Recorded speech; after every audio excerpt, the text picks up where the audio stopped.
हरे कृष्ण कृष्ण कृष्ण हरे हरे, हरे राम राम राम हरे हरे, हरे कृष्ण कृष्ण कृष्ण हरे हरे, हरे राम राम राम हरे हरे, हरे कृष्ण कृष्ण कृष्ण हरे हरे, हरे राम राम राम हरे हरे, हरे कृष्ण कृष्ण कृष्ण हरे हरे, हरे राम राम राम हरे हरे, हरे कृष्ण कृष्ण कृष्ण हरे हरे, हरे राम हरे कृष्ण कृष्ण कृष्ण हरे हरे, हरे राम राम राम हरे हरे, हरे कृष्ण कृष्ण कृष्ण हरे हरे, हरे राम राम हरे हरे, हरे कृष्ण कृष्ण कृष्ण हरे हरे, हरे राम राम राम हरे हरे, हरे कृष्ण कृष्ण कृष्ण हरे हरे, पुंडलीक वरदा हरि विठ्ठल श्री ज्ञानदेव तुकाराम, पंढरीनाथ भगवान की जय, माऊली ज्ञानेश्वर महाराज की जय, जगद्गुरु तुकाराम महाराज की जय, सद्गुरु संत कवी मैपती महाराज की जय, समर्थ सद्गुरु श्री गजानन महाराज की जय, श्री माणिकगिरी महाराज की जय, गणपती बाप्पा मोरया, मंगलमूर्ती मोरया, देवा तुझी गणेशो सकलार्थमती प्रकाशो, मने निवृत्ती दासो अवधारी जो समचरण सरोजम सांद्रनीलांबुदादम, जगननीत पाणिं मंडनं मंडनानां, तरुण तुलसीमाला कंदरं कंजनेत्रं, सदैव धवलहासं विठ्ठलं चिन्तयामि, अलंकापुरे रम्य सिंहासनस्थं, पदाम्भोज तेजस्प्रदिप्रदेशां, विधीन्द्रादिदेवै सदा स्तूयमानं, समाधिस्थमूर्तिं भजे ज्ञानदेवम्, वक्रतुंड महाकाय सूर्यकोटि समप्रभ, निर्विघ्नं कुरु मे देवं सर्वकार्येषु सर्वदा,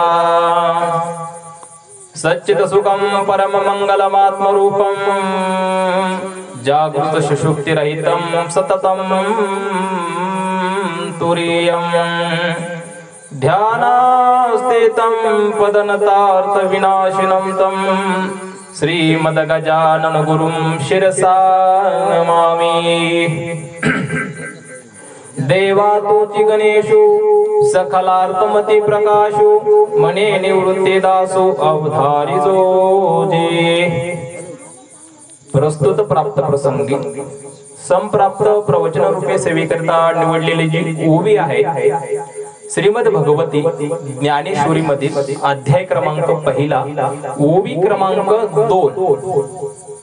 या ओवी मध्ये माऊली ज्ञानोबराय सांगतात की देवा सकलही देवा गणेशाचं रूप तूच आहे, कारण कुठल्याही कारणाला कुठल्याही कामाला कार्याला जर आपल्याला निर्विघ्नतेने पूर्ण पाडायचं असेल ना, पूर्ण करायचं असेल ना, तर प्रथम आपल्याला गणपती बाप्पाची वंदना ही करावीच लागते.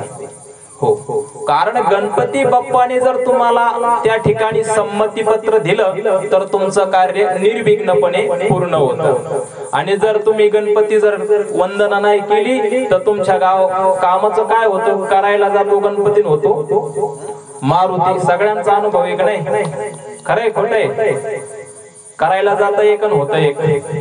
असो, देवा तूच गणेशो, माऊली सांगतात देवा तूच श्री गणेश आहे. गणेश हा आहे तरी कोण, गणेश ही देवता कोणती, सकलार्थमती प्रकाशो, सकळ जगामध्ये जे कोण जड जीव आहेत सगळ्यांना बुद्धी देणारी दाता, बुद्धीची दाता गणपती बाप्पा आहे. सकलार्थमती प्रकाशो म्हणे निवृत्ती दासू. निवृत्ती दासू कोण हो? त्या ठिकाणी म्हणे निवृत्ती दासू म्हणजे निवृत्ती दादांचा जे कनिष्ठ बंधू श्री माऊली ज्ञानोबा आहे हे म्हणतात मी त्यांचा दास आहे, मी त्यांचा दास आहे. ते सांगतो तुम्ही सगळ्यांनी काय करा, चित्त ठाई ठेवून ऐका. कारण गणपती बाप्पाची वंदना ही आपल्या शास्त्रामध्ये प्रत्येक ठिकाणी करतात, घरोघरी करतात.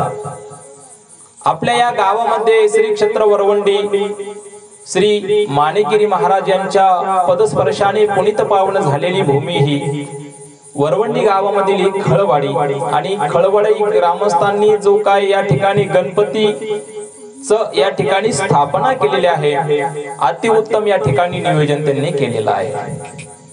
खूप अशी सुशोभा दिसत आहे, सौंदर्य एकदम खुलून दिसत आहे, एकदम सुंदरता. लाईट माळीचं जे नियोजन आहे एकदम सुंदर केलेलं आहे नियोजन. आणि ज्यांनी मला या ठिकाणी प्रवचन करण्यासाठी बोलावलंय असे आपले खळवडी सर्व समस्त ग्रामस्थ असतील, या ठिकाणी श्री सार्वजनिक गणेशोत्सव मंडळाचे अध्यक्ष असतील, सदस्य असतील, पूर्ण खळवडी ग्रामस्थ असतील, तसेच आमचे ज्यांचे माझ्याशी कॉन्टॅक्ट केला, संपर्क केला, आमचे हरिभक्त परायण सागर महाराज वरपे असतील, तसेच आमचे एकदम मित्रप्रेम असणारे आमचे अमोल भाऊ भोसले असतील, यांच्या संपर्कातून मला तुमच्या समोर बोलण्याचा योग आलेला आहे. प्रथमतः विचार जर केला तर आपल्यामध्ये आणि इतर प्राण्यांमध्ये काय फरक आहे, कोणाला विचारलं तर सांगताल का हो तुम्ही? दोन गोष्टी वेगळ्या काय आहेत मनुष्यामध्ये आणि प्राण्यामध्ये नव्हे तर मनुष्यामध्ये आणि इतर दुसऱ्या जीवांमध्ये काही वेगळीकता आहे, ती तुम्हाला माहिती आहे का? वेगळीकता काय आहे, काय अंदाज मला सांगा? बैल बोलतात का? बैल बोलतात का? बैल विचार करतात का? मग बैल काय करतात? आणि माणसं विचार करतात का? जेवण करतात का? बैल खातात का? नाही खात. बैल उपाशीच राहतात का? बैलही खातात. असो, आपल्याला सांगायचं काय, कारण बुद्धीचं काम काय आहे? आपल्या शरीरामध्ये अंतःकरणाचे 4 प्रकार आहेत. त्या 4 प्रकारामध्ये अंतःकरण म्हणजे काय की जे अंतःकरण ज्याला आपण म्हणतो की ज्याच्याद्वारे आपण काहीतरी कार्य करतो, ज्याच्याद्वारे आपण कार्य करतो. जसं की शेतीसाठी आपल्याला काय राहतं? ट्रॅक्टर राहतं. ट्रॅक्टर एक साधन राहतं, ते करण राहतं, करणाद्वारे आपण कार्य साधतो. तसं आपल्या शरीरामध्ये मन, बुद्धी, चित्त आणि अहंकार हे 4 अंतःकरणाचे प्रकार आहेत. या 4 समूहाला म्हणून अंतःकरण असं म्हणतात. मग प्रथमतः मन आहे. मनाचं काम काय आहे? मनाचं काम काय आहे? या ठिकाणी बसल्यानंतर ते मन तुम्हाला अनेक ठिकाणी फिरून आणतं, अनेक ठिकाणी तुम्हाला ते फिरून आणतं, बरोबर का नाही? बसल्या जागेवर माणसं काय काय विचार करतात हो?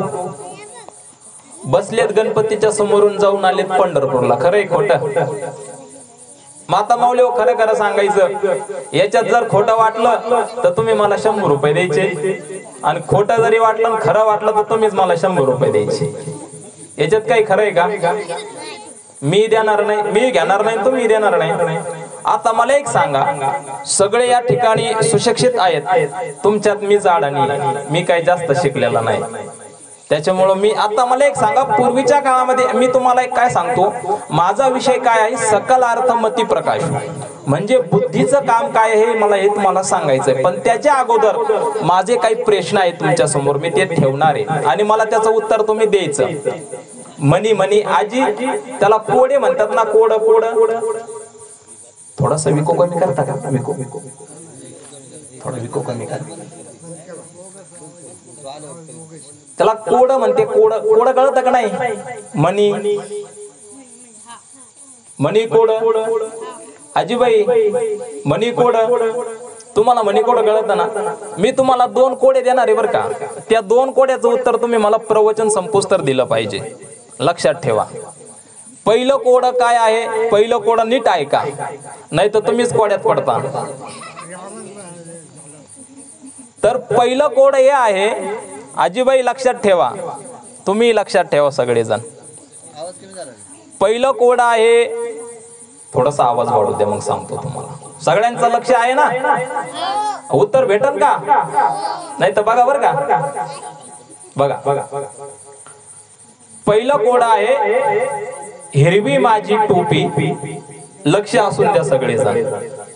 हिरवी माझी टोपी, अंगावरती हिरवी शाल, पोटामध्ये माझ्या मोत्यांचा हार. परत एकदा सांगू का? कोड क्रमांक पहिलं, मी तुमची बुद्धीची परीक्षा घेत नाही. गणपती बाप्पा माग बसलेत, ते माझी परीक्षा घेतात आणि मला सांगितलं की या आज्याला शिकल्यात, यांना विचारून बघतोय. सांगा, सगळेजण शेतकरी वर्ग आहे. नंतर सांगायचं तुम्हाला, आता नाही सांगायचं, विचार करून सांगा. हिरवी माझी टोपी, अंगावरती हिरवी शाल, पोटामध्ये माझ्या मोत्याचा हार. हे एक. आणि दुसरं एक कडवं लक्षात ठेवा, विकत घेताना काळा, जाळताना लाल आणि फेकताना पांढरा, त्याचं काय नाव? नंतर सांगा. आता आपण प्रवचनाला सुरुवात करू. विचार करा. प्रत्येकाच्या अंतःकरणामध्ये 4 प्रकार आहेत: मन, बुद्धी, चित्त, अहंकार. मनाचं काम आहे मनन करणं, चित्ताचं काम आहे चिंतन करणं आणि बुद्धीचं काम आहे निश्चय करणं. बुद्धी निश्चय आत्मज्ञान, ब्रह्मरूप भावे आपणा आपण. त्या ठिकाणी तुम्हाला जर ब्रह्मज्ञान करायचं असेल, कुठलंही कार्य करायचं असेल, तर बुद्धीचा निश्चय करावा लागतो. खरं एक नाही? मला एक सांगा, आता जर मी या ठिकाणी येताना मला जर विचार करायचा असेल, मी निश्चित ठरवलं की मला या ठिकाणी आल्यानंतर प्रवचन करायचंय, पण प्रवचनाला मला काहीतरी शोधावं लागेल ना, काहीतरी पाठपुरावा करावा लागेलच ना. मग मी एक ओवी निवडली ज्ञानेश्वरी मधली. मग त्या ओवीचा मी निश्चय केला की मला या ओवीवरती प्रवचन करायचं. या ओवीमध्येही मला एक शब्द महत्वाचा आहे, सकल अर्थ मती प्रकाश. मला सांगा, गणपती बाप्पा बुद्धीची देवता आहे, बरोबर ना? मग सगळ्यांना बुद्धी गणपती बाप्पा देतात का हो? हा, बरोबर ना? बरोबर का नाही? मग सगळ्यांना जर बुद्धी गणपती बाप्पा देतात, गणपती बाप्पाला तुम्हाला बुद्धी देतात आणि तुम्हीच परत गणपती बाप्पाला बसवतात, खरंय का? म्हणजे एकच अवघड झालं ना. गणपती बाप्पाला काय सांगायचं, मीच तुम्हाला द्यायचं आणि तुम्हीच मला बांधून ठेवायचं. असो. तर बुद्धीचा प्रयोग करत असताना आपल्या शास्त्रामध्ये संत आपल्याला 2 प्रकारे उपदेश करतात. हो, एक शब्दाने करतात आणि एक कृतीने करतात. हो, मग शब्द कसा करतात? कृतीनं. शब्दाचा ज्या वेळेस आपण करतो, मला सांगा, आपण गावाला गेल्यानंतर, पंढरपूरला गेल्यानंतर आपण तिकडून फोन करतो, ए बाळ्या, अरे त्या कांद्याच्या वावरात पाणी सोडलं का नाही? हा, जाता का नाही पंढरपूरला? पंढरपूरला जातच नाही का? मग कुठं जाता? हा, गेल्यानंतर तुम्ही घरचं सगळं नियोजन फोनवर करता का नाही हो? अरे त्या खालच्या वावरात पाणी सोडायचं राहिले, कांदे जळून जातील, तेवढं वावर सोड. त्याला आपण शब्दाने काय करतो? फोनवरती सांगतो ना. आणि घरी आल्यानंतर, तू तर काय कामाचंच नाही रे, तुला एक सांगितलं नीट करता येईना, दे माय हातात, या असं कर. बरोबर आहे की नाही? सांगतो की नाही आपण? त्याला म्हणतात कृतीनं उपदेश करणं. कृतीनं आपण समोर कृतीनं करून दाखवतो. आता लहान मुलगा असेल, त्या लहान मुलाला शिक्षक लोक घरी आल्यानंतर तुम्ही तुमच्या मुलाला शिकवतात का नाही? 1 1चा, 2 2चे, 3 3चे. त्याला जर काढता नाही आले तर तुम्ही स्वतःच्या हाताने काढता का नाही होते? बुद्धीचा उपयोग कुठं करायचा याचाही विचार करा. बुद्धी जर जास्त लावली ना तर तुम्हाला पण ती अडचणीत आणतील, कमी लावली तर ती अडचणीत आणती. म्हणजे मापातच असावं. हा, एका गावामध्ये काय झालं तुम्हाला सांगतो मी. बुद्धीचा प्रयोग पूर्वीचा काळाचा दृष्टांत आहे. तर त्या दृष्टांतामध्ये वटपौर्णिमेचा दिवस होता आणि राज्य करत असताना राजाने सांगितलं की आपल्या राज्यामध्ये जी काही प्रजा आहे त्या प्रजाचं सगळं काय आहे, आता सध्या सगळं काय आहे, स्त्री पुरुष समानता चालू आहे. बरोबर ना? स्त्री पुरुष समानता चालू आहे. मग स्त्री पुरुष समानता असताना मला सांगा, महिला कुठल्या गोष्टीनं माग आहेत का हो? आता आहेत का? नाही ना? बोलत चला. महिला कुठल्याच गोष्टीनं माग नाहीत आणि पुरुष पण एकदम समानतेने चाललेले आहेत. पण त्यांनी विचार केला की बाबा, पुरुष जो काम करतोय ते महिलाही काम करू शकते. बरोबर ना? पण महिलाचं काम पुरुषाला जमल का हो? नाही जमणार ना. याच्यावरती मी तुम्हाला दृष्टांत सांगतो. तर त्या 2 महाराण्या होत्या. महाराणींना सांगितलं की आपल्या राज्यामध्ये येणारी वट पौर्णिमा स्त्रीनेही उपवास करायचा पूर्ण दिवस आणि पुरुषानेही करायचा. पण कसा करायचा? निर्जला उपवास करायचा. निर्जला म्हणजे पाणी पण प्यायचं नाही, खायचं लय लांब राहिलं. किती लांब राहिलं? खायचा डोक्यात विचार पण येऊन द्यायचा नाही, निर्जला उपवास करायचा. त्यांनी सांगितलं ठीक आहे. पण दुसऱ्या दिवशी ज्या वेळेस वटपौर्णिमेचा दिवस आला आणि वटपौर्णिमेचा दिवस आल्यानंतर सकाळी उठल्यानंतर माणसाला सवय राहते. शेतकरी वर्ग आहे, शेतकरी वर्गाला सकाळी सकाळी काहीतरी थोडेसे न्याहारीच म्हणतात ना त्याला, आणि इंग्लिश मध्ये त्याला काय ब्रेकफास्ट म्हणजे ब्रेकफास्ट. काम करायच्या आधीच ब्रेकफास्ट घेतलं, काम करायचं कधी? त्याला ब्रेकफास्ट म्हणता तुम्ही? नाही ना. नाश्ता केल्यानंतर, नाश्ता करायचा उठल्यानंतर चहा आला, पोहे विसरले काय तुम्ही?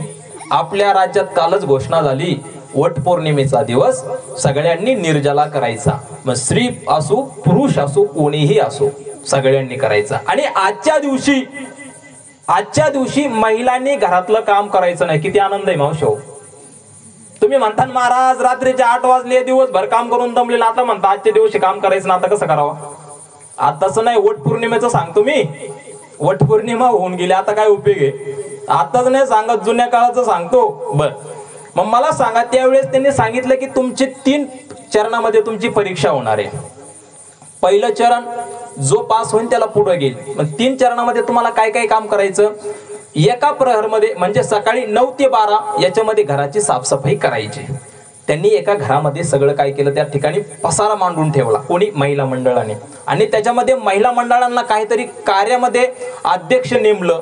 कोणाला त्या ठिकाणी लक्ष द्यायचं की कोण कसं काम करतं. आता मला सांगा, राजाच्या दारामध्ये जो कोणी मंत्री आहे, महामंत्री आहे, गुरु आता समजा राजगुरु पहिल्या काळामध्ये राहायचे, अलीकडे नाहीये, कारण आताच्या राजांना गुरुची गरज नाही, तेच गुरु करत आहेत. बरोबर ना? त्यांना गरजच नाही, मनाला वाटण ते करतात, त्याच्यामुळे ते गुरु. पण त्या ठिकाणी गुरु होते. त्या गुरूंनी सांगितलं, आणि कोतवाल पण होता, त्यांना सगळ्यांना सांगितलं की तुमचं आता या ठिकाणी परीक्षा सुरू होणार आहे, तुम्हाला घर स्वच्छता करायची. आता घर स्वच्छ करायचं, पण कोणाला झाडू धरायचं मेळ लागा ना. झाडू धरायचा कसा? इकडून तिकडून एकाने झाडू धरला, तो उलटाच धरला. झाडू मारायला याला हलता समोरच्या मंत्र्याच्याच बसला कुठं पाठीत, त्याला वरती झाडू धरताय ना, तसा धरू नका, चुकीचा झाडू धरला. सांगितल्यानंतर त्याने परत झाडू घेतला. त्यांनी स्वच्छताला सुरुवात केली. स्वच्छताला सुरुवात केल्यानंतर कोणाचं काय तर कोणाचं काय, झाडू मारता सतरंजी उचलली. सतरंजी एका जणाचा पाय होता मंत्र्याचा, त्यांनी सतरंजी ओढली की मंत्री बेसावत होता, जेच तोंडावा पडला, धपाक, मंत्र्याचं तोंड फुटलं. झालं. तुम्ही कामात किती आम्ही बघितलं. महिला मंडळ खरं आहे का? तर त्यांनी सांगितलं की बाबा तुमचं एवढं होणार नाही, आता ही तुमचा काळ संपला, 12 वाजले, आता तुम्ही काय करा. त्यांनी विचारलं की तुमच्या घरामध्ये तुमची सौकाच का पत्नी, मला सांगा तुमच्या पत्नीला काय खायला आवडतं, असं कोणाला विचारलं? गुरुला विचारलं. आता मला सांगा, राजगुरु आहे, राजगुरूने कधी स्वयंपाक केला असेल का? आपल्या घरामध्ये आपणच कधी स्वयंपाक केलेला नाही. त्या राजगुरूला विचारलं की तुमच्या पत्नीला काय आवडतं. त्यांनी सांगितलं माझ्या पत्नीला काय आवडतं? पुरी, भाजी, लाडू, खीर. ते म्हणे ऐका, एवढे पदार्थ सांगितले ना, ते सगळे तुम्हाला बनवायचे. आता काय करायचं? सांगून पस्तावा. जास्त बुद्धी लावायची नाही. जास्त बुद्धी लावली, माझ्या बायकोला पुरी नाही, पुरी भाजी. आता एवढं करायचं म्हणल्यानंतर त्याला सांगितलं की तुम्ही काय करा, मेंदूचे वडे. आता मेंदूचे वडे करता, याचा मेंदूचा वडा झाला. स्वयंपाक तर कधी केलेलाच नाही. आता काय करायचं, पण करावं तर लागणारच. इकडून तिकडून. आणि पहिल्या काळात चूल होती महाराज. आता काय, आता अलीकडे गॅस आले. त्या काळामध्ये चूल होती, चूल पेटवायला गेला. शिष्याने सांगितलं आता चूल, मला सांगा, माईक मध्ये बोलताना मला जवळ बोलावं लागेल, आणि चूल फुकताना थोडस तुम्हाला मीडियम साईज मध्ये म्हणजे जवळ राहिलं पाहिजे. चूल इथून फुकायचा तो. त्याने सांगितलं इथून चूल फुकून कधी चूल पेटणार नाही, मग काय करा, थोडस जवळ जा म्हटल्यानंतर तिने फार आसा गेला आणि जे फू केलं जे जाळ झाला, भपका आला का तोंडच काळं झालं. इथून सुरुवात. एक तर चांगली गोष्ट आहे, मी परिक्रमाला गेलो, खरं सांगतो, परिक्रमाला गेलो मी मध्ये नर्मदा मैयाच्या परिक्रमेला. तर परिक्रमाला गेल्यानंतर मला चूल पेटवता येणार हो. चूल पेटायची ती एक पंचत, ती एक कलाची महाराज. महिला मंडळाचं काम महिला मंडळानेच करावं. मग ते चूल पेटायला गेल्यानंतर सगळं तोंडावर काळा आला. इकडून तिकडून पुऱ्या करायला गेला, पुऱ्या लाटल्या बिटल्या कढईमध्ये सोडल्यानंतर लक्षात आलं पुऱ्या तर तोडून पक्क्या झालं, पण आता ठेवायचे कशात, भांड बघायला गेलं. आता पहिल्या काळामध्ये ते सोगा राहतो, धोतर राहतं ना, धोतर मागचं धोतर काय लक्ष दिलं नाही त्यांनी. भांड आणायला गेलं, भांड पुसता ते स्वाग्याला मागून लागली आग. सगळा धिंगाणा त्या घरामध्ये, आग आग आग आग आग आग आग, विजवा विजवा विजवा विजवा विजवा. तुम्हाला तेही जमलेलं नाही. मग कोणी काय केळीची भाजी केली, कोणी काय केलं. सगळं झाल्यानंतर ज्यावेळेस त्यांना विचारलं की बाबा मला सांगा, स्त्री पुरुष समानता करायला गेल्यानंतर तुम्हाला स्त्रीचं काम जमतंय का? एक वेळेस स्त्री तुमचं काम करेल. हो, शेतीच्या कामालाही माता मावल्या झटतील, म्हणजे सगळ्या कामामध्ये माता मावल्या राहतील, घरही त्या सांभाळतील. मग पण ज्याला त्याला शास्त्राने काही नियम घातलेले आहेत, त्या नियमानुसार चाललं पाहिजे. तुम्ही घरा घ्या. पूर्वीच्या काळामध्ये छत्रपती शिवाजी महाराज सुद्धा आपल्या राजा राणीचा त्या ठिकाणी विचार विनिमय घ्यायचे कधी पण विशेष काळाला. मला सांगा, तुम्ही ज्या वेळेस काम करता त्या टायमाला आपल्या घरामध्ये आपण उपदेश करतो. आपल्या घरामध्ये आपण करत असताना प्रत्येकाला त्या कार्याचं काही कारण आहे माहिती का? म्हणजे मला सांगा, घरामध्ये ज्या वेळेस एखादं काम आपण करतो, आपण जर विचारलं अहो तुम्ही हे कमून करता, ते पहिल्यापासून आमचे वडील करतात. आता आपल्या गणपती बसलेला आहे, गणपती बाप्पाचं आपलं या ठिकाणी स्थापना झालेली आहे. मध्ये 3 दिवस गौरी मातेचं काय या ठिकाणी स्थापना होती. त्या 3 दिवस गौरी माता काय येतात माहिती का हो? माता मावले हो, गौरी माता काय येतात महाराज? साधं सोपं गंमत आहे ना. गणपती बाप्पा बसतात, मग ते पाहुणे म्हणून येतात. एक दिवस येतात, दुसऱ्या दिवशी जेवतात, तिसऱ्या दिवशी निघून जातात. त्यांचं दुसरं कामच काय, खायचं प्यायचं निघून जायचं. बरोबर आहे का नाही? आता असं विचारल्यानंतर जर एखाद्या तुम्ही सुनबाईला विचारा, सुनबाई तुम्ही आता त्या टायमाला काय काय पदार्थ करतात? 16 प्रकारच्या भाज्या करतात. मावशी केलत्या का नाही? 16 प्रकारच्या भाज्या केलत्या का नाही गौरी विसर्जनला? ती गौरी आलेली माहित नाही. इथं आम्हाला गौरी सुटाना, गौरी कधी आठवायची आहे का नाही? घरातलं काम सुधारा नाही तर कुठे गौरीला आम्ही भाज्या करीत बसू. असो, ती गौरीला 16 प्रकारच्या भाज्या करतात, 16 प्रकारचे पदार्थ करतात, 16 प्रकारची कोशिंबिरी करतात.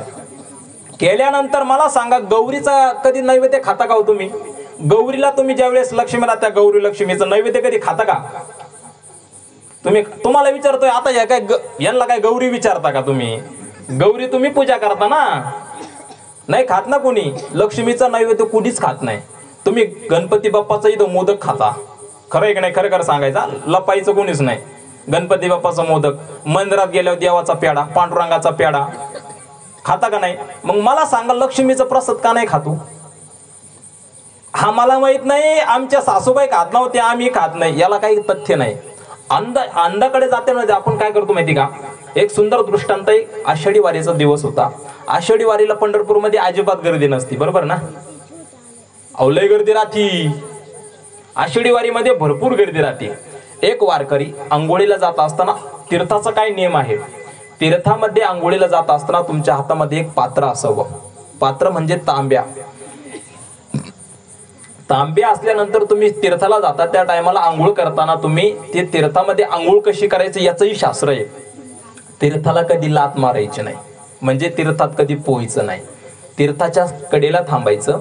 कडेला तुम्ही 5 त्या ठिकाणी हे करू शकता, डुबकी मारू शकता. म्हणजे कसं मारू शकता? फक्त उभ्या उभ्या तुम्ही त्याच्यामध्ये डोक्यात भिजल इतक्या पाण्यात तुम्ही जायचं, त्याच्यात पोहायचं नाही. तीर्थाची आपल्याकडून अवहेलना घडता कामा नये.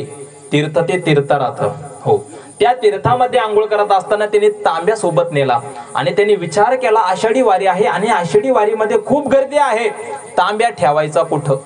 कोणावर विश्वास ठेवायचा? महाराज काय सांगावं तुम्हाला. पंढरपूरला गेलो, शेजारचा माणूस दिसला, त्याला म्हणलं आंघोळी उतर, कपडे संभळ, आंघोळ करून येतो. आंघोळ करून आलो तर कपडेच काय. घडलं का नाही असं? किती कोणासोबत घडलं? तू कधी गेला रे भाऊ? घडतं का नाही असं? खूप वेळाच घडलेलं आहे. कोणावर विश्वास ठेवायचाच नाही. मग त्यांनी एक विचार केला, आपला तांब्या आपण काय करायचं? आता चंद्रभागेत आंघोळीला जायचं ना, तर चंद्रभागेत जात असताना तिथं पहिलं वाळू आहे ना, त्यांनी काय केलं, वाळूमध्ये खड्डं केलं. महाराज वाळूमध्ये खड्डं केलं, त्या तांब्याच्या मापाचा खड्डं केला. तांबा कशाचा होता? तांब्या कशाचा होता? तांब्याचाच होता. कशाचा होता तांब्या? तांब्याचाच तांब्या होता. तर लपवायला त्याने सांगितलं की बाबा आता मी या ठिकाणी काय करतो, खड्डं केलं. खड्डं केल्यानंतर त्याच्यामध्ये तांब्या त्याने पालता ठेवला. पालता ठेवल्यानंतर त्यांनी विचार केला की बाबा आता आपण गेल्यानंतर इथं तांबे ओळखू येणार नाही. मग त्यांनी त्या तांब्यावर शिवलिंग बनवलं.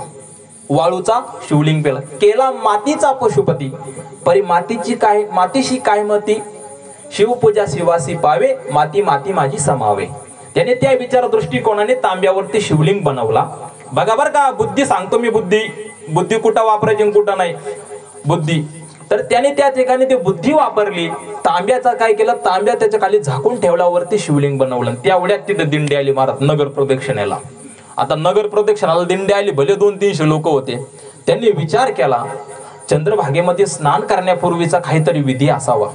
कारण महाराजांनी, आता महाराजांनाच माहिती महाराजांनी काय 2 नंबर केलंय ते, तांब्याला पावण्यासाठी शिवलिंग केलाय. यांना वाटलं महाराज लय मोठे, महाराजांनी जसं केलं तसंच आपण करू. यांनी काय केलं, त्याच्या भोवती भले 200-300 शिवलिंग बनवले. झाला ना का आता ह्यो आंघोळ करून आला, याने डोक्याला हात लावला. काय करावं भाऊ आता, गेलं काय, माणसाला आहे ना त्या ठिकाणी इतका पस्तावा आला की बाबा आता झाले 200-300 शिवलिंग झाले आणि शिवलिंग मोडावं तर महाराज पटतंय का तुम्हाला. भगवान शंकराला लात मारता, तांब्या तांब्या विसरून गेला, सोडून द्यायची बारी आली. मला सांगा ते शिवलिंग बनवण्यामागे 200-300 लोकांना माहिती होतं का शिवलिंग का बनवले? काही माहिती नव्हतं.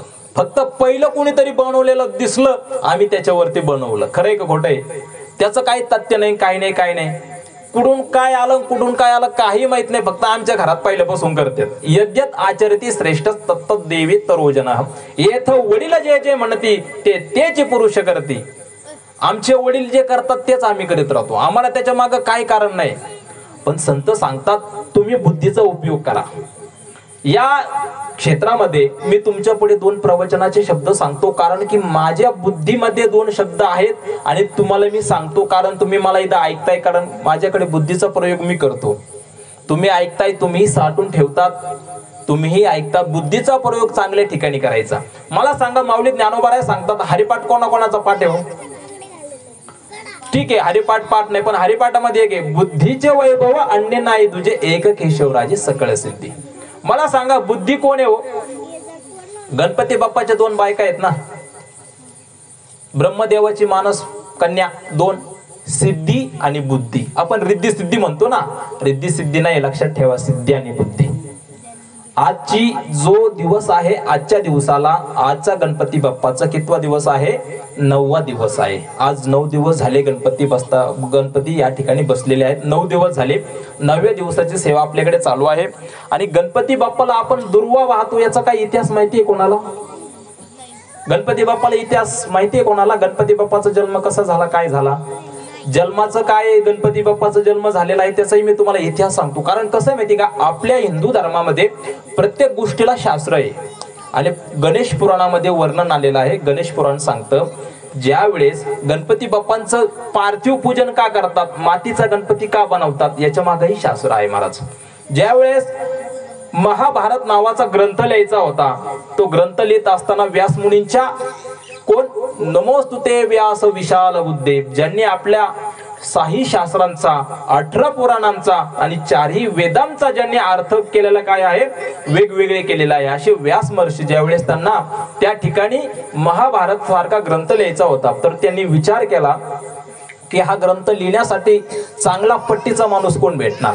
त्यावेळेस त्यांना ब्रह्मदेवाने सांगितलं श्री गणेश भगवंताशिवाय तुमचं हे काम कोणीही करू शकत नाही. पण गणेशाने असं सांगितलं की लक्षात ठेवा, कोणी लय चपळ राहतात महाराज, जमत नाही, चपळता खूप राहते अंगामध्ये, चपळतेच्या बाबतीत कोणाचा हात धरायचा नाही. त्यांनी सांगितलं की हे काम फक्त कोण करील, गणेशच करेल. पण गणेशाने अशी आड घातली, 1 सेकंदभर सुद्धा थांबणार नाही.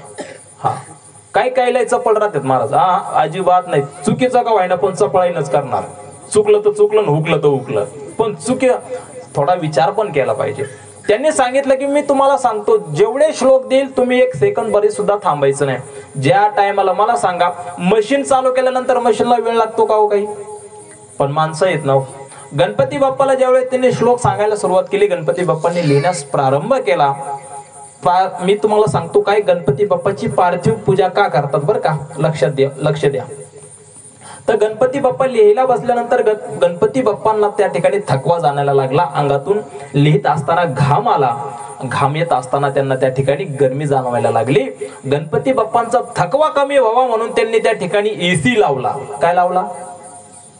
एसी लावला. एसी माहितीये ना कशासाठी लावतो आपण? घरात गरम झाला की, बरोबर ना. त्यांनी एसी लावला. आता त्या काळात एसी होता का? तुम्ही मान आलेत आणि मी एसी सांगतो म्हणजे किती लक्ष आहे तुमचं माझ्यावर. एसी नाही. मग त्यांनी काय लावला? माती राहते ना, माती चिखल लावतो आपण. त्यांनी पूर्ण गणपती बाप्पाच्या अंगाला काय केली, त्या ठिकाणी मातीचा लेप लावला. कारण काय की त्यांना गरमी कमी व्हावी म्हणून त्यांनी लावला. काही काळानंतर त्यांची ती अंगावरची माती ना गणपती बाप्पाच्या ती सुकून गेली महाराज, सुकून गेली. 10 दिवसामध्ये गणपती बाप्पाने महाभारत सारखा मोठा ग्रंथ लिहिला आणि 11व्या दिवशी त्यांनी गणपती बाप्पाला उचललं आणि पाण्यामध्ये सोडलं. का? गणपती बाप्पाच्या अंगावरची माती निघून जावा म्हणून त्यांनी गणपती बाप्पाला पाण्यात ठेवलं. म्हणून आपण 11व्या दिवशी गणपती बाप्पाचं विसर्जन करतो. मला सांगा मग असा गणपती बाप्पाचं आपण 10 दिवस त्यांचं सगळं काय करतो, या ठिकाणी नैवेद्य आरती वगैरे करतो. पण महत्वाचं काय, प्रत्येक दिवशी गणपतीला दुर्वाचं महत्व आहे. दुर्वाचं महत्व माहिती आहे का? आपण मला काय सांगायचं तुम्हाला, प्रवचन ठेवलंय ना तर मी तुम्हाला गणपती बसतोय ना त्या गणपती बाप्पाचं विशेष काय आहे, महत्व काय आहे हे माझं सांगण्याचं काम तुमच्याकडे. गावामध्ये मंत्री आल्यानंतर तो जर म्हणला मी आजची कीर्तनाची तारीख इकडे जाणार तिकडे जाणार, ए बाबा तो काम ते नाही, तू ते करूच नको. आणि महाराजांनी राजकारणाच्या गोष्टी करू नये, महाराजांनी राजकारणाच्या गोष्टी करू नये, महाराजांनी राजकारणात पडू नये. जो महाराज राजकारणात पडला त्याचा कार्यक्रम संपला. आणि राजकारणी कीर्तनात पडत नाही कारण त्यांचाही मेळ उगवतो. मग मी या ठिकाणी तुम्हाला बसल्यानंतर माझं काम शास्त्र सांगणं आहे तुम्हाला. मग गणपती बाप्पाला आपण दुर्वा का वाहतो मला सांगा आजीबाई, खरं खरं सांगायचं, भाद्रपद मधील शुक्ल चतुर्थीला आपण गणपती बाप्पाची पूजा करतो, बरोबर ना. पण गणपती बाप्पाचा आपण त्या मला सांगा चतुर्थीच्या दिवशी गणपतीचा लांब ठेवा, चंद्राचं दर्शन घेता का हो कधी? खरं आहे का नाही? खरं खरं सांगायचं, एक अशी चतुर्थी आहे जर तुम्ही त्या टायमाला चंद्राचं तोंड बघितलं का तुमच्यावरती 100% काहीतरी आरोप लागतो. खरं आहे का नाही? चोरीचा आरोप लागतो. खरं आहे का नाही? खरं आहे का नाहीये? कोणाला नाही माहिती? सगळ्यांनाच माहिती ना, मलाच नाही माहिती. ऐका मी सांगतो. एक दिवस काय झालं, ब्रह्मदेव, गणेश पुराणामध्ये वर्णन आलेलं आहे, अध्याय क्रमांक 25 उघडायचा गणेश पुराणातला, घरी जाऊन उघडा, आता उघडू नका. गणेश पुराणामध्ये वर्णन असं आलेलं आहे, ज्या टायमाला श्री ब्रह्मदेवाने एक अद्भुत फळ घेऊन गेल्यानंतर भगवान शंकराकडे गेले. त्या ठिकाणी षडानन आणि गणपती बाप्पा होते. तर त्या ठिकाणी त्यांनी जे अद्भुत फळ नेल्यानंतर शंकरांच्या हातात दिलं. शंकरांना विचार पडला की 2 मुलांमध्ये हे फळ द्यायचं कोणाला. त्यावेळेस त्यांनी सांगितलं की हे फळ षडाननाला द्या. पण गणपती बाप्पाला आला राग. बाप्पाला राग आल्यानंतर तिथं काय काम आहे का? खरे बरोबर, खरं खरं सांगायचं, घरात पप्पाला रागवल्यावर काय होतं? मार मिळतो. आणि मम्मीला राग आलो कोणाला? पप्पाला, तुम्हालाच. आणि पप्पावर मम्मीला राग आला मग तरी आम्हालाच. मम्मीला पप्पावर राग आला मग तुम्ही काय ढोले का काय? कुणी दोन्ही कुठून वाजायचं? अवघडच कार्यक्रम आहे भाऊ तुमचा. तर त्या ठिकाणी त्यांनी सांगितलं की हे जे फळ मी आणलेलं आहे हे फळ द्यायचं कोणाला. त्यावेळेस त्यांनी सांगितलं की हे फळ षडाननाला द्या. पण गणपती बाप्पा त्या ठिकाणी होते. गणपती बाप्पाला आला राग. ब्रह्मदेव सृष्टीचे निर्माता आहे, बरोबर ना. ते ब्रह्मदेवाकडे गेल्यानंतर ब्रह्मदेवाला त्यांनी खूप ताप दिला. गणपती बाप्पाने त्यांना खूप काय केलं? येडेवणी केलं, आहे की नाही? जसं तुम्ही करता ना. त्यांनी मान्य केला, मी काय म्हणलो नाही भाऊ, ते तू घरी गेलो बघा, येडेवणी करतो. केल्यानंतर त्या ठिकाणी इंद्रदेव आला महाराज. कोण? चंद्रदेव हो, इंद्रदेव नाही. मग चंद्र आल्यानंतर चंद्राने त्यांचं गणपती बाप्पाचं मला सांगा शरीर चांगलं आहे का? नाक सोंड ढेर मडक्यासारखी, कान सुपासारखे. खरं आहे का खोटं आहे? तुमच्या समोर आहे. काय खोटं वाटत असेल तर परत प्रमाणाचे तुमच्या समोर. खरं आहे का नाही? ढेर मडक्यासारखे, कान सुपासारखे, नाक सोंडी सारखं का सोंडच? सोंडच असं बघितल्यानंतर त्यांनी बघितलं काय शरीरिष्टी बघितल्यानंतर चंद्र हसला आणि चंद्र हसल्यानंतर गणपती बाप्पाने सांगितलं की तू माझं स्वरूप बघून मला हसतोस ना, मी तुला शाप देतो. तुझं तोंड बघितल्यानंतर आहे ना, जो कोणी तुझं शुक्ल चतुर्थीच्या शुद्ध भाद्रपद शुद्ध चतुर्थीला तुझं कोणी तोंड बघन ना, त्याच्यावरती आरोप लागतील. आरोप आजही ते आरोप लागतात. आजही आम्ही चंद्रदर्शन निषेध सांगतो, कॅलेंडर सुद्धा तुम्हाला सांगतं की 9:08 तुम्ही चंद्राचं दर्शन घेऊ नका, तुमच्यावरती काहीतरी आरोप लागल. खरं खरं सांगायचं आजीबाई, माझी सोन माझे 500 रुपये चोरले, खरं चोरले का खोटे चोरले? आरोप लागला का नाही? सुनबाई म्हणते आता मी काय चोरू, मला काय गरज आहे, बँकच माझ्याकडे, मी काय हिचे 500 रुपये घेऊ, ATM कार्डच माझ्याकडे ना, मग मी 500 रुपये घेऊ कशाला? परे आरोप लागतो का नाही? काहीतरी आरोप हा लागतोच. पण त्या ठिकाणी त्या इंद्राची चंद्राची अवस्था बघितल्यानंतर सगळ्या देवतांनी गणपती बाप्पाकडे गेले आणि गणपती बाप्पाला सांगितलं की देवा, चंद्रदेवाकडून त्या ठिकाणी चूक झालेली आहे, पण तुम्ही त्यांना क्षमा करा आणि त्यांना असं काहीतरी वर द्या की जेणेकरून त्यांची पण त्या ठिकाणी उद्धार झाला पाहिजे. त्यावेळेस गणपती बाप्पाने सांगितलं की मी सांगितलेला जो निर्णय आहे भाद्रपद शुद्ध चतुर्थीला शुक्ल चतुर्थीमध्ये तो नेम काय निघणार नाही, पण प्रत्येक चतुर्थीच्या आधी संकष्टी चतुर्थी तुझं दर्शन झाल्याशिवाय कोणाचाही उपवास सुटणार नाही, मी त्याला त्या ठिकाणी फल देणार नाही, असं गणपती बाप्पांनी वरदान दिलं. आणि तुझे पैकी एक कला मी माझ्या शिरावरती ठेवतो. म्हणून गणपती बाप्पाच्या डोक्यावरती चंद्राची कोर असते आणि त्याला नाव पडलं भालचंद्र गणपती. हो, काय भालचंद्र गणपती. आता राहिला विषय भालचंद्र गणपती, चंद्र दर्शनाचा निषेध करा, तो इतिहास सगळ्यांच्या लक्षात राहिला का? पुढच्या वर्षी मी तुम्हाला विचारीन, मावशे हो मला सांगा, चंद्राचं तोंड बघितल्यावर कलंक लागतो याचा इतिहास काय? बाबा तू बोल आणि निघून जाय, डोकं काय खाऊ नको रे भाऊ, तू तुझं जाण, आम्ही आमचं जाणतो, त्याच्याशी आम्हाला काही घेणं नाही, तू किती बोल आणि किती काय कर. शास्त्र माहिती असावं प्रत्येकाला. लहान मुलं बसल्यानंतर लहान मुलांना सांगता आलं पाहिजे. तुम्ही ते शास्त्र मी तुम्हाला सांगतो. गणपती बाप्पाला दुर्वा का वाटतात? बुद्धीचा प्रयोग करा. मी हा बुद्धीचा प्रयोग केला म्हणून मी तुम्हाला सांगू शकलो, कारण का विषय सकल अर्थमती प्रकाशू, माऊली सांगतात ना की सगळ्या अर्थाला प्रकाशन करणारे गणपती बाप्पा आहेत. हो, मग दुर्वा का वाटतात गणपती बाप्पाला? 21च का वाटतात याचा काय अंदाज? आम्हाला काही माहित नाही, तुम्ही सांगा, ऐका. आणि हे लक्षात ठेवा, पुढल्या वेळेस तुम्ही कोणाही कीर्तनकार बोलवा, त्यांना फक्त विचारायचं महाराज 21च दुर्गा गणपतीला का वाटतात? विचारत चला. विचारल्यानंतर तुमची बुद्धीची काय प्रगल्भता वाढत जाईल, ज्ञान तुम्हालाही भेटत जाईल. अलीकडे झालंय काय महाराज, ज्ञान कमी पैसा मोठा झालेला आहे, त्याच्यामुळे समाजामध्ये ना सत्यताला कोणी समाज स्वीकारत नाही. शास्त्र माहिती असावा, दशक्रिय विद्या असावा, वर्ष श्रद्धा असावा. गणपती बसवतोय, गणपतीची काय महती आहे, गणपतीला काय पाहिजे, गणपतीला दुर्वा का वाटतात याच्या मागचंही एक सुंदर आणि चरित्र आलेलं आहे. मी तुम्हाला फक्त गणपती बाप्पाचं या ठिकाणी माहिती देणार आहे, ती पण शास्त्र आधारे देणार, प्रमाणावर देणार. आणि ज्याला कोणाला लय शंका वाटली घरी जाऊन लगेच गणेश पुराण उघडायचं. प्रत्येकाच्या घरात गणेश पुराण आहे का? ते हाय होतीच माहित नाही आम्हाला महाराज, घरात कधी राहायचंय ते हाय ते तुम्ही सांगताय तेव्हा कळलंय. ते गणेश पुराणामध्ये दुर्व्याचं महात्म्य सांगत असताना आलेलं आहे. ज्या वेळेस एकेकाळी भाद्रपद चतुर्थीच्या दिवशी गणपती बाप्पाचा उत्सव यम लोकांमध्ये होता. यम राजाच्या नगरीमध्ये गणपती बाप्पाचा उत्सव चालू होता. हे गणेश पुराण सांगतं बरं का. गणेश पुराण कोणाला शंका वाटत असेल ना, सकाळी 100 रुपये घेऊन या, मी तुम्हाला पुरावा दाखवतो. बरोबर ना? कोणाला इच्छा आहे बघायची पुरावा आहे की नाही मावशी? आणि जर कोणाला शंका वाटत असेल तर काय, मी उद्या सकाळी गणेश पुराण घेऊनच घरी येतो तुमच्या. असो, गणेश पुराणामध्ये दुर्वाचं महात्मा सांगत असताना त्याच्यामध्ये असं आलेलं आहे, यम लोकांमध्ये काही उत्सव चालू असताना त्या ठिकाणी तिलोत्तमा नावाची कोण होती, त्या ठिकाणी तिलोत्तमा नावाची अप्सरा नृत्यांगना म्हणजे नृत्य करण्यासाठी आलेली होती. नवल काय नाही महाराज, आजच्या डेच्या पुढे आमच्या बाया नाचतात त्याच्यात नवल नाही, कारण पहिल्याच्या काळात पहिली परंपरा चालू आहे, त्याच्यामुळे या पण नाचणार आणि त्या पण नाचणारच, पण त्यांचं नाचणं वेगळं होतं. त्या ठिकाणी उत्सवामध्ये नाच चालू असताना त्या ठिकाणी तिलोत्तमाला बघून यम राजाचा त्या ठिकाणी काम उत्पन्न झाला आणि त्या कामापासून यम राजाकडून त्या तिलोत्तमाच्या पोटामध्ये एक राक्षस जन्माला आला. त्याचं नाव अनलासूर. काय काय नाव? तुमच्यात कोणाचं नाव आहे? तुला कसं काय माहिती? अनलासूर. अनलासूर म्हणजे काय?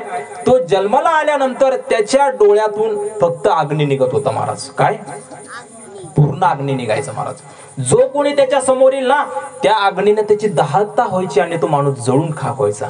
सगळे देवता त्या ठिकाणी लढायला गेल्यानंतर सुद्धा कोणीही त्याच्या पुढे थांबेन असं झालं.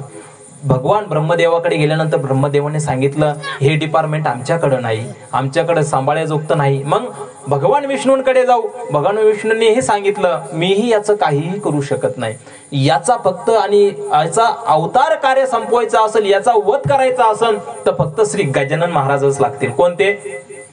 गजानन महाराज कोणते? हा कोणते? गणपती बाप्पा शिवाय काम होणार नाही. श्री गजाननाची तुम्ही उपासना करा.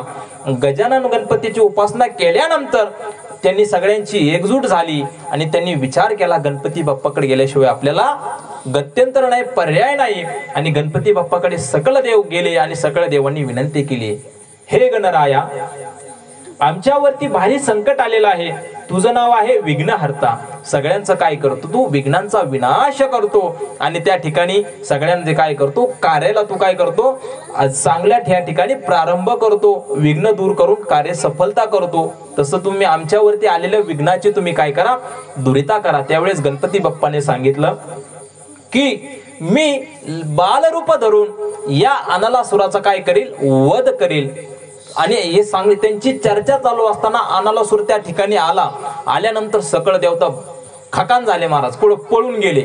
इंद्र पळून गेला, चंद्र लपून बसला, भगवान विष्णू पण दिसाना, भगवान शंकर पण दिसाना. त्या ठिकाणी बाल गणेशांचा अवतार घेतलं आणि आल्यानंतर त्यांनी लाडू खावा तसा अनलासूर गिळून घेतला महाराज. कोण गिळून घेतला? कोण गिळून घेतला? कोणाला गिळून घेतला? काही नाही माहित. बसलेत चाललंय. त्या अनलासुराला ज्यावेळेस गणपती बाप्पांनी गिळून घेतलं, पण महाराज अग्नीचा गोळा. मला सांगा घरामध्ये जर गरम चहा पिल्यानंतर वटाला कसं गुदगुले गेल्यासारखं होतं आहे की नाही? गरम काय खाल्ले हो तोंडाला कसं गुदगुले होते का नाही मावश? हो आता तुम्ही खाता का नाही? गरम खाल्ल्यानंतर त्रास होतो का नाही? कोणाची जीभ पोळल, कोणाचा होठ पोळल, कोणाचं काय होईल. त्या गणपती बाप्पाने ज्या वेळेस त्या अनलासुराला गिळलं, अनलासुराला गिळल्यानंतर त्यांच्या पोटामध्ये सगळं शरीराला गरम झालं, उष्णता झाली महाराज.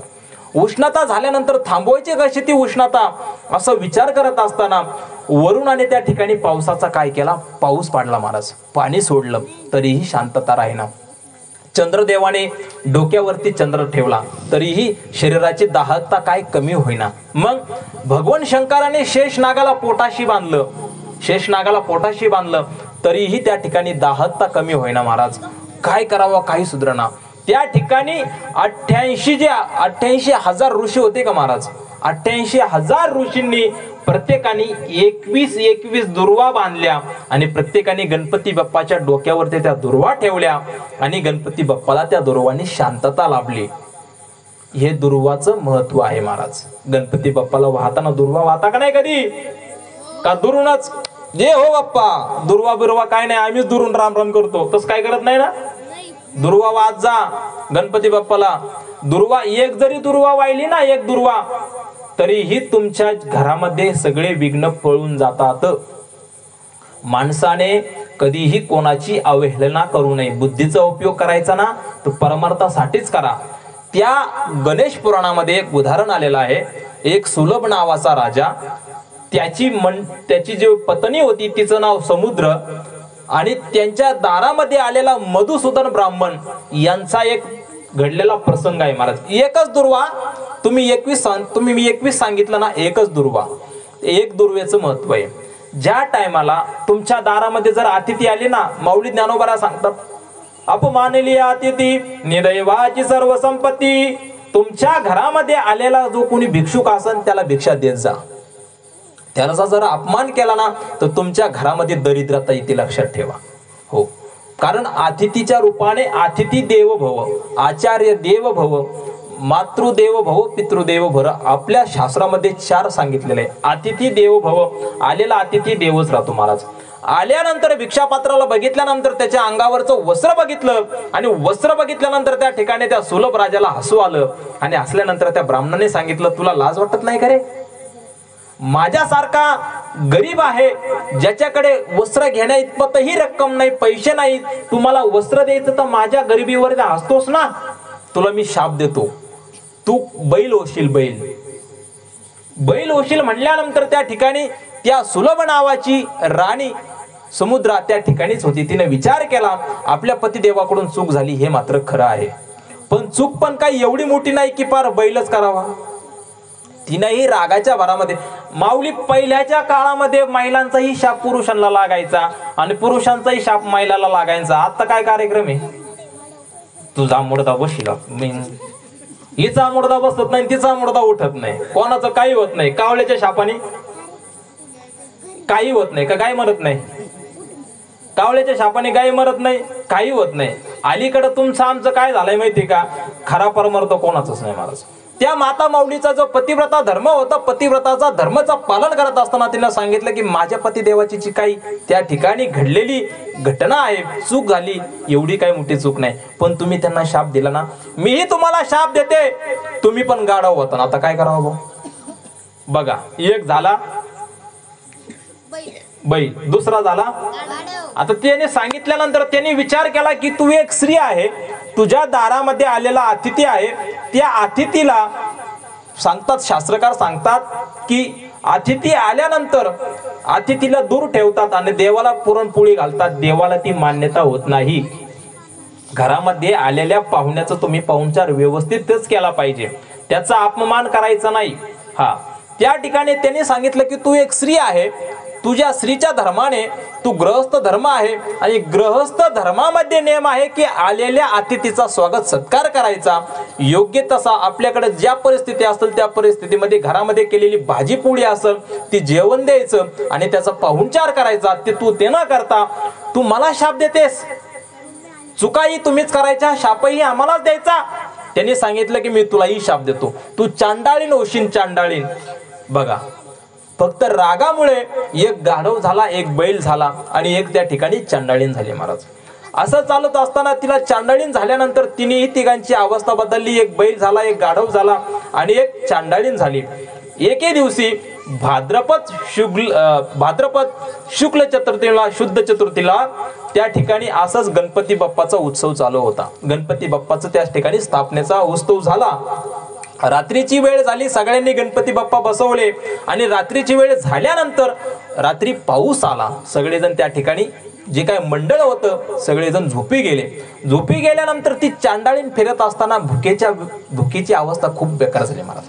या ठिकाणी प्राण्या मात्राला खायला भेटलं नाही, त्यांना रात्रीही झोप लागत नाही. प्रत्येकाचा अनुभव आहे, जर पोटामध्ये अन्न नसेल ना तर माणसाला झोप लागत नाही महाराज. हो, ती भुकेच्या येणे आहारी जात असताना पाऊस आला. पावसामध्ये भिजल्यानंतर तिलाही थंडी वाजू लागली. थंडी वाजत असताना एक गावामध्ये गणपतीचं मंदिर दिसलं आणि गणपतीच्या मंदिरामध्ये तिथं जाऊन तिने थोडासा काड्या वगैरे गोळा केला आणि शेक केला आणि आपलं त्या ठिकाणी काय केलं, थोडीशी शेकली ती आणि शरीरामध्ये उष्णता झाली महाराज. शेकल्यानंतर तिला थोडी गरमी झाली. थंडी दूर गेल्यानंतर तिने विचार केला की मी आता पावसाने भिजल्यानंतर मला लागली, पण आता गरमी गेली, पण आता पोटामध्ये खाण्याची इच्छा निर्माण झाली महाराज. खावा काय, खाण्याची इच्छा निर्माण झाल्यानंतर तिने विचार केला की या ठिकाणी आपण जावा आणि गणपती समोरचा जो काही प्रसाद असेल त्याचं थोडंसं आपण काहीतरी खावा. आरती केल्यानंतर आपण प्रसाद ठेवतो का नाही हो, ठेवल्यानंतर त्या ठिकाणी तिनं जे काही गवत आणलेलं होतं त्या गवतामध्ये हराळीची काडी होती महाराज. काय होती, हरळ. ती फुकत असताना, जाळ करत असताना ती हराळाची काडी उडाली आणि गणपती बाप्पाच्या अंगावरती जाऊन पडली महाराज. गणपती बाप्पाच्या अंगावरती एक हराळीची काडी गेली आणि त्याच ठिकाणी जे शापित बैल आणि शापित गाढव होतं महाराज, ते आल्यानंतर ती जी हरळीचं गवत शेकायला आणलेलं होतं ते खाता खाता त्यांच्याही तोंडातून ती हरळीचं एक त्यांच्याकडे गणपती बाप्पावरती जाऊन ती हरळीची एकच काडी पडली. एकच काडीचं मी सांगतो तुम्हाला. गणपती बाप्पाच्या अंगावरती एक काडी पडल्यानंतर गणपती बाप्पाने विचार केला, पण हे काय त्याच्यात थांबलेले नाही. शेवटी काही केलं तरी जनावरांना खायला हे वेळेला द्यावंच लागतं. त्यांनी विचार केला आपणही काहीतरी खायला पाहिजे। ती चांडाळनेही गणपती जवळ गेल्यानंतर गणपती बाप्पाच्या समोर जे काही खिरापतीचा जो काही मोदकाचा जो काही लाडूचा प्रसाद होता तो तिने भक्षण केला आणि या गाढवाने आणि बैलाने गणपती बाप्पाच्या गळ्यात हार आहे ना महाराज, हार, समोर ठेवलेले फुलं, आंब्याचे पानं याचं ग्रहण केलं महाराज। याचं ग्रहण केल्यानंतर त्या ठिकाणी झोपलेले सगळे मंडळाचे अध्यक्ष उठले, अरे रे रे रे रे, ही चांडाळन गणपती बाप्पाला या ठिकाणी दूषित केलं। सगळ्यांनी काठ्या घेतल्या महाराज, मार मार मार मारलं आणि मारत असताना त्यांचे तेवढ्यामध्ये पळत असताना मंदिरालाही प्रदक्षिणा त्यांची झाली महाराज। हो, मारल्यानंतर कसे तरी पळून गेले ते। पळून गेल्यानंतर त्यांनी विचार केला कोणी कंबर धरायचं। आता मला सांगा, बैलाला कंबर राहता का? इतकं मारल्यानंतर त्यांनी विचार केला की बाबा आपण चुकून काय केलं, गणपतीच्या मंदिरात गेलो। त्यांना तिथं त्या ठिकाणी त्यांना जाणीव झाली आपल्याकडून चुकलेलं आहे। कारण का की शापामुळे आपण बैल झालो, शापामुळे गाढव झालो, शापामुळे चांडळणेही झालो। पण गणपती बाप्पाही एका दुर्वाच्या काढीने संतुष्ट झाले आणि गणपती बाप्पाने विचार केला की बाबा यांचं कशा तरी रीतीने यांनी पूजा माझी केलेली आहे। हिनं शेकायला आणलेली काय आग पेटवण्यासाठी हिनं गवत आणलं होतं, त्याच्यातली गवताची दुर्वाची एक काडी माझ्याकडे आली। नुसतं दुर्वा वाहून गणपती बाप्पा प्रसन्न होत नाही, लक्षात घ्या, 3 शास्त्र त्याच्या मागे आहेत। गणपती बाप्पाला एक काडी वाहिली, गणपती बाप्पा म्हणले ठीक आहे। मग गणपती बाप्पाने सांगितलं गणपती बाप्पाचा प्रसादही खाल्लाच पाहिजे महाराज। प्रसाद म्हणजे काय? प्रसादे सर्व दुःखानां हानिरसोपजायते, गीता सांगते। प्रसाद म्हणजे तुमच्या चित्तामध्ये जो प्रसन्नता निर्माण करतो त्याला प्रसाद म्हणतो महाराज। हा, प्रसाद देतो पंढरीनाथ। हा, प्रसाद भगवंत आपल्या स्वतःच्या हाताने तुम्हाला देत राहतो। गणपती बाप्पाने त्यांनी विचार केला की हे तिघांनीही माझा प्रसाद खाल्लेला आहे आणि तिघांनीही मला प्रदक्षिणाही केलेली आहे। दर्शनाला गेल्यानंतर कधीही मंदिराची कोणत्या देवताला किती प्रदक्षिणा करायची? शिवाला, भगवान शंकराला अर्धी प्रदक्षिणा करावी लागते। कारण का? भगवान शिव शंकराचं जे निर्माल्य असतं, जे तीर्थ राहतं, ते आपण ओलांडून तिकडे जाऊ शकत नाही। भगवान शंकराला त्या ठिकाणी अर्धीच प्रदक्षिणा करायची। खरं आहे का खोटं आहे? अर्धी प्रदक्षिणा। गणपती बाप्पाला प्रदक्षिणा करत असताना त्यांनी प्रदक्षिणा केली आणि प्रदक्षिणा केल्यानंतर गणपती बाप्पांनी त्या ठिकाणी प्रसन्न झाल्यानंतर त्या तिघांचाही उद्धार करायचं ठरवलं। एका दुर्वाच्या काडीने तिघांचाही उद्धार झाला। कोणत्या निमित्ताने केलं तो मला सांगा? बैल कधी गणपतीची पूजा करतो का? खरं खरं सांगाच मावशो, चांडाळीन कधी गणपतीची पूजा करते का? तुम्ही तुमच्या ठरवून घ्या। परत म्हणता महाराज तुम्ही असं कसं म्हणता, चांडाळीन गणपतीची पूजा करते का? हा म्हणावं तर पंचत, नाही म्हणावं तरी पंचत। तुमच्यात सांगा, बैल गाढव गणपतीची पूजा करतो का? तुमच्यात कोण कोण पूजा करीत नाही? तुमच्यात कोण कोण करीत नाही? करतात का नाही? अवघड झाले आता, हा म्हणावा का नाही म्हणावा? बुद्धीत बसले का नाही तुम्ही? कोण कोण करत? सगळे करता का नाही? कमीत कमी नाही करीत हा तरी म्हणा, करता का नाही? आणि तुमच्यात आणि काय नसेल ते तुम्ही ठरवून घ्या, कोण चांडाळीन, कोण गाढवण, कोण बैल। म्हणजे सांगायचं काय की ते गाढवण बैलाला जर देवाची देवपूजा करायला सुधरत तर आपल्याला मानवाला सुधर नाही का? करतो ना हो महाराज, आरतीला येऊन बसलोय आम्ही, असं कोण म्हणता तुम्ही? त्या ठिकाणी त्या तिघांनाही गणेश लोकांमध्ये नेण्यासाठी विमान आलं आणि त्या विमानात बसून गणपती बाप्पाच्या त्या गणेश लोकाला निघून गेले। हे गणपती बाप्पाचं दुर्वा महात्म्य आहे महाराज। हो, मग ही बुद्धी कोणी दिली हो त्यांना? सगळ्या जगामध्ये सगळ्यांना बुद्धिदाता कोण आहे? बुद्धीचा दाता भगवान पंढरीश पांडुरंग परमात्मा तुम्हाला आम्हाला बुद्धी देतो। हो, कोणाच्या घरात चोरी करायची, कोणाच्या घरात काय करायचं, गणपती बाप्पाचं पूजन कसं करायचं, काय कसं करायचं, सगळं कोण सांगतं आम्हाला? संत वचन प्रमाण सांगतं, संत सांगतात, आम्ही तेच करतो। मग माऊली सांगतात की बाबा गणपती बाप्पा बुद्धीची देवता आहे, तर मग तुम्ही त्यांची काय करा मला सांगा। लहान लहान मुलांना आहे, बाल मुलांना बुद्धी देता। हा, गणपती बाप्पाचं नाव काय आहे? गणेश। गणेश नावाचा कधी अर्थ शोधलाय का हो तुम्ही? गणपती बाप्पा बुद्धीची दाता का आहे याचा काही इतिहास माहिती आहे? काहीच माहिती नाही आम्हाला। एकदा कैलासावरती असं ठरलं की गणईश म्हणजे सगळ्या गणांचा ईश्वर म्हणजे अध्यक्ष बनवायचा। त्याच्यामध्ये भूत असतील, देवगण, किती गण असतात तो आपल्याकडं? मला तर एकच गण माहिती आहे, AK-47। बाकीचे किती गण राहतात मावशे? हो, ते लग्न जुळताना गण बघतात का नाही तुमच्यात? देवगण, राक्षसगण, अजून अजून माऊली देवगण, राक्षसगण, त्या प्रकारे त्या गणांचा सगळ्यांचा ईश म्हणजे कोण? अध्यक्ष बनलेले गणपती बाप्पा आहे, गणेश त्याला म्हणतात. एकदा कैलासामध्ये असा विचार झाला की सगळ्या देवतांनी निर्णय घेतला, अहो आम्हाला गणपती बसवायचा आहे, गणपती बसवताना आमच्यात निर्णय करा, खजिनदार कोणी व्हायचं, अध्यक्ष कोणी व्हायचं आणि सदस्य कोणी व्हायचं, आणि सगळं आम्हाला सगळे पद वाटून द्या. हे खरं आहे का नाही? प्रत्येकाला त्या ठिकाणी कुठलंही असू द्या, पण इलेक्शनामध्ये जायचं असलं तर पार्टी निर्माण करावं लागते. देवाने निर्णय घेतला की आता आमच्यामध्ये इंद्र कवर राजा राहणार. अरे बाबा, एकच गावचा सरपंच आणि एकाच घरातला सरपंच कवर बदला की दर्शिक, हा कवर एकच मंत्री बदला की दर्शिक. त्यांनी विचार केला, थांबा, बदलायचं ना, तुमचं मी मतदानच करतो, मी तुम्हाला मतदान करतो आणि मतदानामध्ये तुम्हाला सांगतो बहुमताने जो कोणी येईल त्याला आपण काय करू, इंद्राचं पद देऊन टाकू, त्याला सगळ्या देवतांचं काय करू, राजा करून टाकू.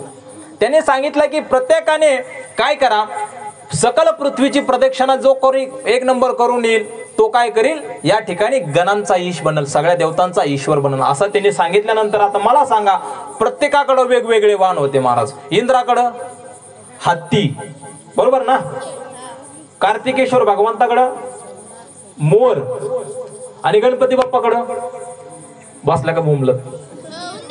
आता करायचं कसं, पल्ला गाठायचा आहे भला लांब आणि जवळ बसलाय उंदीर. आता प्रदक्षिणा करायची कशी, ज्याच्याकडं या लक्ष्मी मातेकडे काय, कोणाकडे वाहक, कोणाकडे बैल, भगवंताकडे बैल, पण भगवंत तिथं भगवान शंकर आणि पार्वती माता त्याच ठिकाणी बसलेल्या होत्या. असा विचार झाल्यानंतर 1 2 साडेमाडे 3 मांडल्यानंतर जोच मोर उडला महाराज, बरोबर बरोबर बरोबर मोर उडून गेला. कार्तिकेश्वर स्वामींना मोर घेऊन निघून गेला.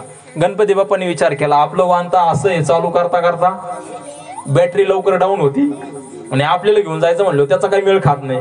पण याला सांगतात की बुद्धीचा उपयोग कधी करायचा. बघा, गणपती बाप्पाने विचार केला, सकळ तीर्थाचे दुरी जे का माता पितरे तयाचे शरीरे लोण कीजे.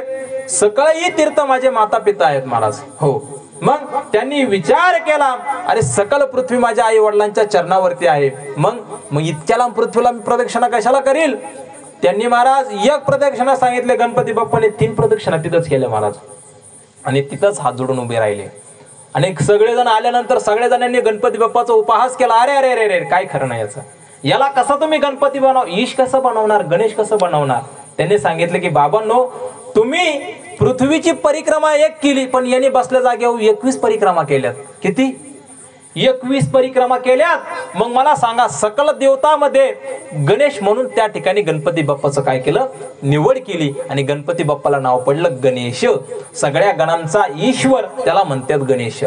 गणपती बाप्पाची 21 नावं आहेत. 21 नावामध्ये गणपती बाप्पाचे आपल्याकडे अष्टविनायक गणपती बाप्पा आहे, सिद्धिविनायक आहे, महागणपती आहे, रांजणगावचा गणपती, चिंतामणी गणपती, विघ्नहर्ता गणपती, सगळे गणपतीचे स्वरूप आहे.